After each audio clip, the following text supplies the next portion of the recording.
Today's story is about a young woman named Zara. She grew up in an old terraced neighborhood in Manchester, where rain leaks through the ceiling tiles, and power cuts drag on for days. Zara was 23, clever, university educated, but working in a small independent fashion boutique on the high street, where the pay barely covered the rent and the gas bill. Her mum was very poorly, serious heart condition. The specialist at the hospital said she needed major surgery soon, or it might not end well. Zara could only see one possible way forward. One evening her mum said quietly, "Beta, a proposal has come. From London. The gentleman is quite a bit older, but he's comfortable. He says he'll sort everything out." Zara asked, voice tight, "How old exactly?" Her mum dropped her gaze and murmured, "Mid-60s, love. His name is Victor Ali. British Pakistani background, runs his own company down there. He's seen your picture, he likes you. Promised that after the nikah he'll bring you to London. Arrange private treatment for me, and help the rest of the family too." Zara's heart started pounding. This felt like one of those sad stories you hear. The ones about girls with no choices. An older man. Marriage for money. But every night her mum's breathing grew more labored. So Zara said yes.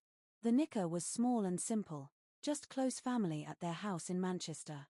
Zara wore a beautiful deep red lehenga, tears carefully hidden behind her smile. Victor joined by video call, silver hair, weary-looking face, but a gentle, steady voice. "Don't you worry, Zara. I'll look after you." 3 days later she boarded the flight to London. Sitting by the window she kept telling herself, "This is just a practical arrangement. I'll keep studying part-time.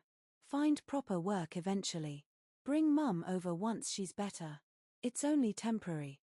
A few years at most." When she stepped out at Heathrow, the cold, damp air brushed her face.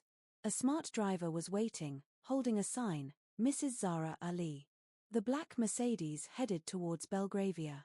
Victor's home was a tall, elegant Victorian townhouse. Marble entrance hall, crystal chandeliers. Staff moving silently in the background. Victor sat in a wheelchair. Crisp white suit, glasses, walking stick resting across his lap. "Welcome home, Zara. This place is yours now." Zara managed only a small nod. They showed her to a separate suite. Spacious bedroom, tall windows. Balcony looking out towards the gardens near Hyde Park. Victor spoke softly, "I won't pressure you for anything. You can live quite separately if you wish. Just, keep me company sometimes. Look after me a little. I've been terribly lonely these past years." The first week she felt constantly on edge. Every evening Victor would have proper chai made, and talk about his business. Tech investments, property development. He told her one night, "I came to this country from Pakistan over 30 years ago. Worked every hour God sent to build what I have. Never managed to start a family though. My first wife, she passed from cancer. We never had children." Zara listened in silence, wondering why this man carried such quiet grief. She began cooking proper home-style desi food for him. Chicken biryani, slow-cooked nahari, keema with fresh naan. Victor's eyes would light up. This tastes like home. Takes me right back." One rainy evening he said, "Zara, I know you didn't come here out of happiness. The doctors gave me 8 to 10 months at best. That's why I wanted to marry. So my wealth goes to someone kind, someone deserving. Everything is already in your name. But there is one condition. Stay in London. And keep my secret." Zara's stomach dropped. "Secret?" Victor gave a faint, tired smile. "I can't explain it all just yet." Weeks turned into months. Zara received the full luxury treatment. Designer clothes, an unlimited card, spa appointments. Yet inside she often felt completely alone. Victor was frequently in and out of private hospitals. One afternoon she found an old leather-bound journal in his study. Inside were photos of a much younger Victor. Handsome, confident, full of life. One picture showed him with a woman and a small girl. When he found her looking, he spoke very quietly. "That was my daughter. They were both taken in a car accident. After that, I broke. I decided to disappear from the public eye. Let everyone believe I'm old and frail, so I could see people's real characters." Zara asked, voice trembling. "Then why did you choose me?" Victor looked straight at her. "I saw your photograph. Those eyes, they had the same strength, the same selflessness my daughter had. You gave up your whole future for your mum." Slowly, something inside Zara began to soften. They started going for gentle walks together, along the paths of Hyde Park. She would recite Urdu Shayari to him. He would read her favorite English poems in return. Little by little, real laughter returned to both of them. Then one afternoon the hospital called. "Mrs. Ali, please come as quickly as you can. His condition has deteriorated." Zara rushed to his bedside. Victor looked so small and weak. He whispered, "Zara, my time is almost finished. The will is ready. Everything goes to you. But first, you deserve the truth." Zara's voice shook. "What truth?" Victor struggled, then slowly removed the silver wig. Peeled away the prosthetics. Underneath sat a fit, sharp, attractive man of about 52. Zara's breath caught in her throat. Victor said calmly, "I'm not the elderly Victor you thought. I'm Victor Ali, 52 years old. My company is on the rich list. I stay out of sight. I dress as an old man to test people. To see who comes for money, who comes for fame. But you cared for me night after night.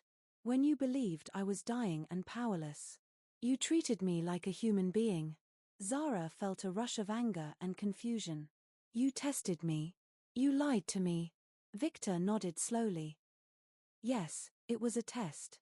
If you had only wanted the money, you would have left. But you stayed. You looked after me. Now I know this is real love." Zara's eyes filled with tears. "I was so frightened. I thought I was trapped forever with someone old. But I stayed, first for Mum. And then, without realizing, for you." Victor reached for her hand. "No more pretending. I love you, Zara. Truly." They called the family on video. Her mum cried happy tears. "Beta, this is a blessing from Allah." Then came the complication. Victor's ex-partner, Sophia, a senior executive in his company, heard about the marriage and reappeared. She arrived at a company event, stunning and furious. Sophia hissed, "Victor, really? Ha! You ended things with me because of your precious career. And now this girl from a back street in Manchester?" Victor answered evenly, "Sophia, you left when things were hard. Zara chose me when I looked like a dying old man. This is my decision." Sophia spoke to the tabloids. Gold digger marries for money. But Victor called a press conference. Zara didn't come for wealth. She came with an open heart. This is a genuine love story, built on sacrifice and truth. The headlines turned. Public opinion swung behind Zara. One rainy evening they stood together on the London Eye. Victor asked softly, "Zara, we're in this together now. For good." Zara smiled through the drizzle. "Yes, but only the truth from now on." Later, Zara started her own charity, supporting South Asian women immigrants with education, healthcare, and job training. Her mum's surgery went ahead privately, and she moved to London to be close. Zara completed her degree, then began working alongside Victor in the business. Today they share a beautiful life. Yes, there was once an age gap on paper, but the distance between their hearts disappeared long ago.